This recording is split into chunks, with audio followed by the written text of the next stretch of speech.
말씀 고린도 후서 3장 1절 말씀부터 18절 말씀까지 고린도 후서 3장 1절 말씀부터 18절 신약성경 288페이지 되시겠습니다.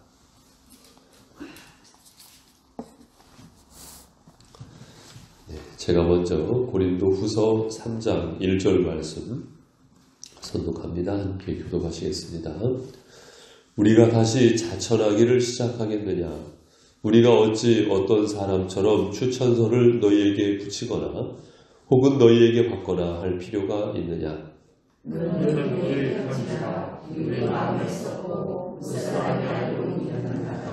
너희는 우리로 말미암아 나타난 그리스도의 편지니 이는 먹으로 쓴 것이 아니요 오직 살아계신 하나님의 영으로 쓴 것이며 또 돌판에 쓴 것이 아니요 오직 육의 마음판에 쓴 것이라.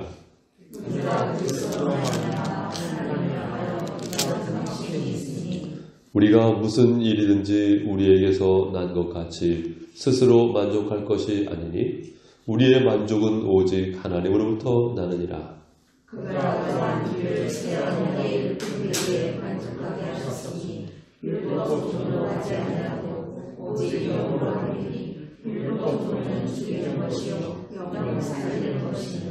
돌에 써서 새긴 죽게 하는 율법 조문의 직분도 영광이 있어 이스라엘 자손들은 모세의 얼굴에 없어질 영광 때문에도 그 얼굴을 주목하지 못하였거든. 정죄의 직분도 영광이 있은즉 의의 직분은 영광이 더욱 넘치리라.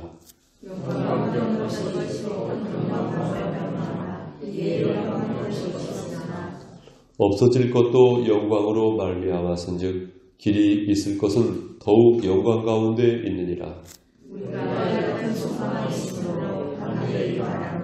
우리는 모세가 이스라엘 자손들에게 장차 없어질 것의 결국을 주목하지 못하게 하려고 수건을 그 얼굴에 쓴 것 같이 아니하노라.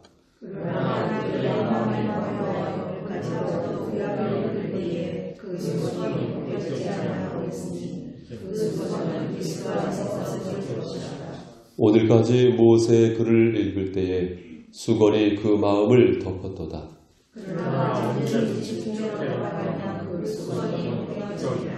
주는 영이시니 주의 영이 계신 곳에는 자유가 있느니라. 우리가 다 수건을 벗은 얼굴로 거울을 보는 것 같이 주의 영광을 보매 그와 같은 형상으로 변화하여 영광에서 영광에 이르니 곧 주의 영으로 말미암음이라. 아멘. 기도하시겠습니다. 살아계신 하나님 아버지 감사합니다. 한 달을 허락하시고 믿음으로 시작하며 예배 중에 주님의 성령과 함께할 수 있도록 인도해 주심을 감사드립니다. 이 시간 주님 앞에 영광이 되고 우리 각 사람을 향하신 은혜가 놀랍게 허락되어지는 빛나는 아침이 될 수 있도록 축복하여 주시옵소서. 기도하옵기는 우리 성도님들 이 계절에 기도하고 주님의 인도하심을 간절히 구하는 것 가운데 주님의 성령께서 앞서 행하여 주시고 주님과 동행할 때 주께서 그 역사를 친히 이루어주시기를 간절히 기도합니다. 코로나로 인하여서 혹여나 마음에 불편함이 없게 하시고 우리 하나님께서 머리끝부터 발끝까지 보호하시고 지켜주셔서 주의 백성들이 주님의 영광을 드러낼 수 있는 복된 날, 복된 생애가 될 수 있도록 축복해 주시기를 간절히 기도합니다. 아버지 하나님, 이 아침 주님 앞에 감사로 영광 돌리오며 살아계신 예수님의 이름으로 기도드립니다. 아멘. 할렐루야. 9월 29일. 가만히 보니까 9월도 이제 며칠 안 남았네요. 날짜가 참 빠른 것 같습니다. 너무나 귀한 날입니다. 어찌 보면은 앞으로 내가 살아가야 할 첫날이 바로 오늘인데요. 우리가 이 시간을 귀하게 또한 값지게 살아낼 수 있는 오늘이 될 수 있기를 간절히 소망합니다. 주 하나님의 성령께서 가장 선하게 최선으로 인도하실 줄로 믿습니다. 자, 자, 우리가 요즘에 고린도후서 말씀을 함께 보고 있는데요. 고린도후서 말씀 처음 시작할 때 이 개론편의 전체적인 배경에 대해서 설명을 드렸었습니다만은 이 고린도 전서 말씀 같은 경우에는 말씀드렸다시피 첫 번째 편지는 아니었을 거예요. 고린도 전서 앞서서 어떤 편지가 있었고 그에 이어서 보냈던 편지가 고린도 전서인데, 고린도 전서 말씀 같은 경우에는 고린도 교회에 부각되어지는 문제들이 있었거든요. 그래서 그 문제들을 해결해 주는 형식으로 쓰여진 것이 바로 이 고린도 전서였죠.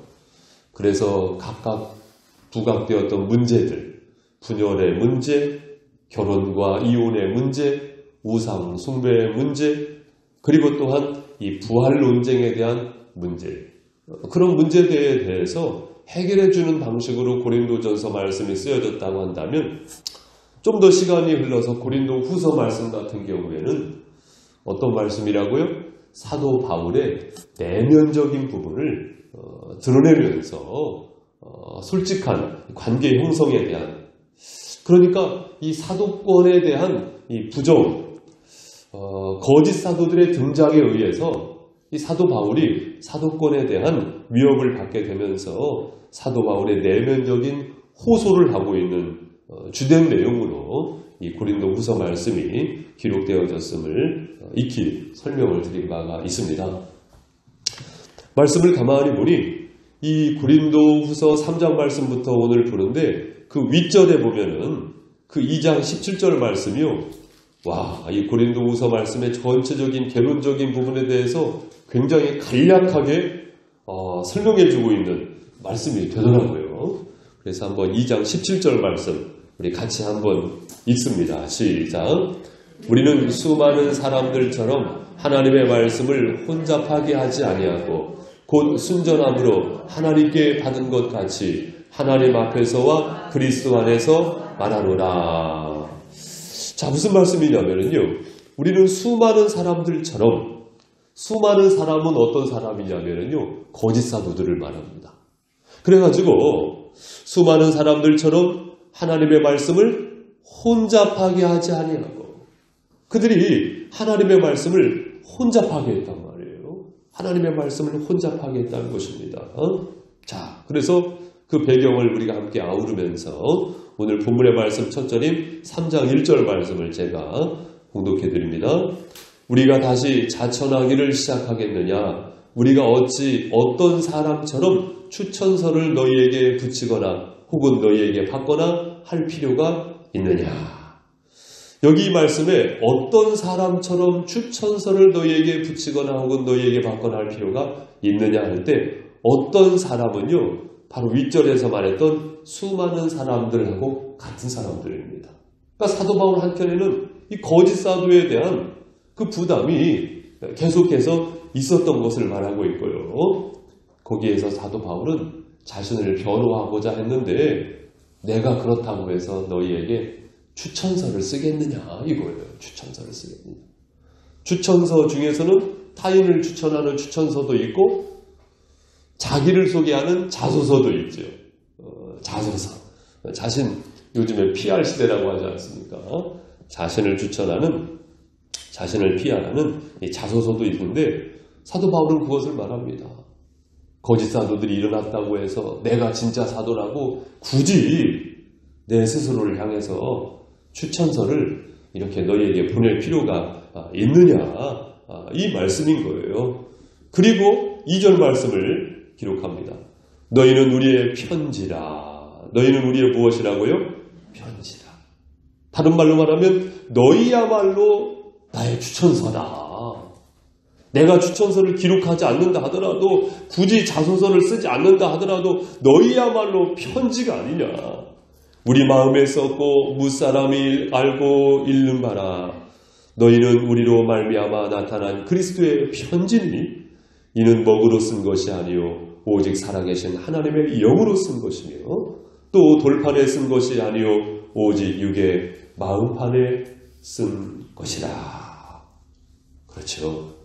고린도 교회는 어떤 교회입니까?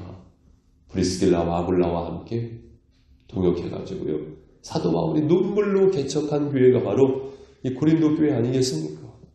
그런데 그 교회에 거짓 사도가 일어나게 되면서 사도 바울은 사도권의 위태로움을 만나게 된 것이고, 공간적으로 시간적으로 떨어져 있는 상황 속에서 편지를 쓸 때 그렇다고 해서 내가 내 자신을 변호하겠느냐?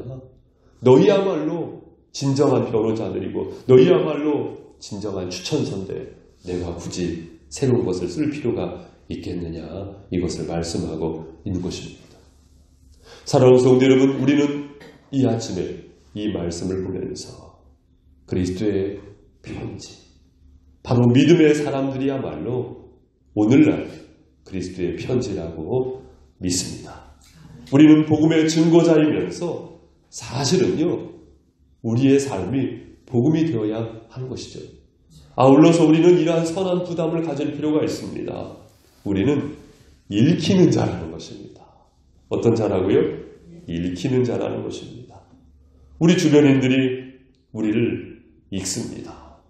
무엇을 우리를 통해서 읽어냅니까? 아하, 하나님이 살아계시는구나. 아하, 하나님은 그런 분이시로군요.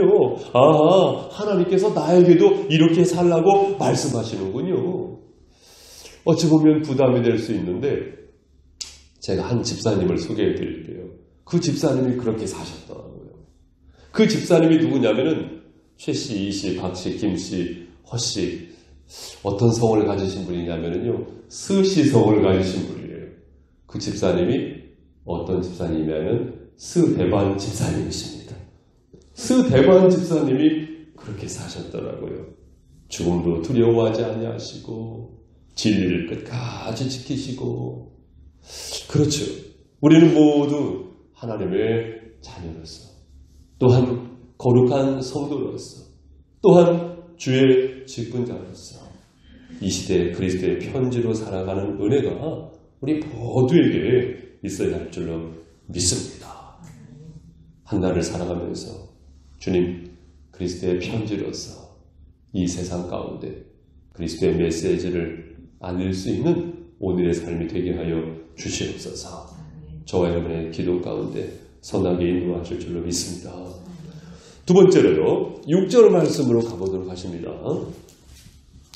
6절 말씀, 그가 또한 우리를 새 언약의 일꾼 되기에 만족하게 하셨으니 율법 조문으로 하지 아니하고 오직 영으로 함이니 율법 조문은 죽이는 것이요 영은 살리는 것이니라. 여기 말씀에 보면 새 언약의 일꾼이다. 새 언약의 일꾼이다. 첫 번째는 그리스도의 편지다. 두 번째로는 새 언약의 일꾼이다. 또 우리를 향해서 일컫는 말씀이라고 우리는 받아들이게 되는 것인데요. 이 새 언약의 일꾼은 어떤 일꾼이냐면 7절에도 보니까 돌에 써서 새긴 죽게 하는 율법 조문의 직분도 영광이 있어. 돌에 써서. 여러분, 율법은 어디에 쓰여져 있습니까? 돌에 쓰여져 있죠. 그렇다면 이 말씀을 좀 더 이해하기 위해서 어떤 말씀을 들려드릴 필요가 있냐면 예레미야 31장 31절인데요. 제가 읽어드리겠습니다. 예레미야 31장 31절에 보면 여호와의 말씀이니라 보라 날이 이르리니 내가 이스라엘 집과 유다 집에 새 언약을 맺으리라. 이 언약은 내가 그들의 조상들의 손을 잡고 애굽 땅에서 인도하여 내던 날에 맺은 것과 같이 아니할 것은 내가 그들의 남편이 되었어도 그들이 내 언약을 깨뜨렸습니다. 여호와의 말씀이니라. 그러나 그날 후에 내가 이스라엘 집과 맺은 언약은 이러하니 곧 내가 나의 법을 그들의 속에 두며 그들의 마음에 기록하여. 어디에 기록하여? 마음에 기록하여. 나는 그들의 하나님이 되고 그들은 내 백성이 될 것이다. 여호와의 말씀이니라. 이 예레미야 선지자도 새 언약을 말씀하셨어요. 그런데 그 새 언약은 돌에 기록하는 것이 아니고 어디에 기록한다는 것입니까? 마음에. 그러니까 이 예레미야 말씀은 언제 쓰여졌냐면 바벨론에 벌벌 떨고 있을 당시, 그 어마어마한 포로 생활을 마치고 하나님께서 새롭게 회복시키실 것을 눈물의 비전을 제시해주고 있는 말씀 아니겠습니까? 바벨론이라는 역사의 풀무불에 하나님께서 집어넣으시지만 그러나 새로운 비전 가운데 열어주실 것을 말씀하고 있는 것인데요. 그때도 바로 새 언약. 첫 번째 언약은 어떤 언약이었습니까? 돌판에 새겨진 언약. 하나님의 손가락으로 새겨진 돌판에 새겨진 언약. 그러나 이스라엘 백성들이 그 언약을 깨뜨리지 않습니까? 그래서 새 언약을 말씀하고 있는 것인데 바로 예레미야의 선지자의 말씀이 구체화되어지는 오늘의 말씀이라고 볼 수가 있겠는데요. 그것은 돌판에 새겨진 율법을 뛰어넘어서 영으로 따라해 보십시오. 영으로. 바로 영으로 언약하신 그 언약이야말로 확실한 언약이라고 말씀하고 있는 것이죠. 그래서요 8절에 보면 하물며 영의 직분은 더욱 영광이 있지 아니하겠느냐. 돌에 새겨진 율법의 영광도 있지만 그러나 영의 직분은 더욱 영광스럽다고 해요. 9절에도 보니 정죄의 직분. 정죄의 직분은 무엇입니까? 율법의 기능이요. 정죄의 기능이 있거든요. 바로 그 정죄의 직분도 영광이 있은즉 의의 직분은 영광이 더욱 넘치리라. 사랑하는 성도 여러분, 우리 모두가 율법에 얽매이는 사람들이 아니고 새 언약의 일꾼임을 아실 수 있기를 바랍니다. 율법에 얽매이고 설키는 사람은 사실은 성령 충만하지 못합니다.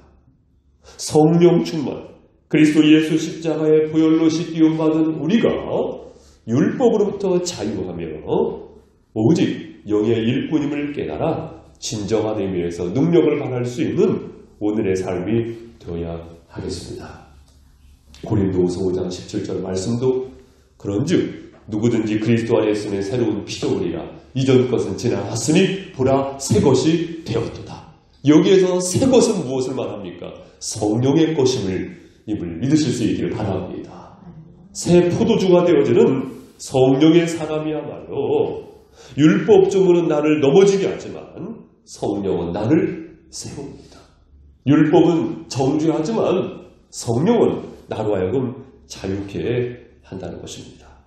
사랑하는 성도 여러분, 율법에 얽매이는 것이 아니고 오직 성령 충만함으로 따라해보세요. 성령 충만. 그렇습니다. 성령 충만으로 오늘 한 날을 살아가시며 진정한 의미에서 삶의 열매가 있기를 주님의 이름으로 축원드립니다. 마지막 세 번째로 13절 말씀으로 가보시면은 우리는 모세가 이스라엘 자손에게 장차 없어질 것의 결국을 주목하지 못하게 하려고 수건을 그 얼굴에 쓴 것 같이 아니하노라. 이 수건에 대해서 이 사도 바울이 계속 언급하고 있네요. 14절에 보니까 그러나 그들의 마음이 완고하여 오늘까지도 구약을 읽을 때에 그 수건이 벗겨지지 아니하고 있으니 그 수건은 그리스도 안에서 없어질 것이라. 그리스도 안에서 없어질 것이라. 무엇이요? 수건이요. 수건이요. 수건이 그리스도 안에서 없어진다는 거예요. 15절도 보니까 오늘까지 모세의 글을 읽을 때에 수건이 그 마음을 덮어더라. 여러분 어떻습니까? 그 수건을 지금까지 두르고 있느냐? 그것입니다. 계속해서 반복해서 16절에도 보니까 그러나 언제든지 주께로 돌아가면 그 수건이 벗겨지리라. 18절 함께 읽습니다. 시작. 우리가 다 수건을 벗은 얼굴로 거울을 보는 것 같이 주의 영광을 보매 그와 같은 형상으로 변화하여 영광에서 영광에 이르니 곧 주의 영으로 말미암음이니라. 아멘. 자, 수건을 벗은 얼굴로 거울을 보는 것 같이. 여러분, 만약에 수건을 벗지 않고 거울을 보면 내가 보입니까? 안 보입니까? 안 보이겠죠. 그러니까 사도 바울이 말하고 싶은 것은 무엇입니까? 수건을 벗으라 그거예요. 비록 마스크는 쓰고 있다 하더라도 수건은 벗으라 그것입니다. 왜요? 수건을 벗을 때 진정한 나를 볼 수 있는 것과 같이 주의 영광을 볼 수가 있다는 것인데요. 그러면 사도 바울은 왜 이 수건에 대해서 이렇게 자꾸 언급을 하고 있는가요? 그것은요, 출애굽기 34장 말씀을 함께 곁들여서 볼 필요가 있는 것이거든요. 자, 출애굽기 34장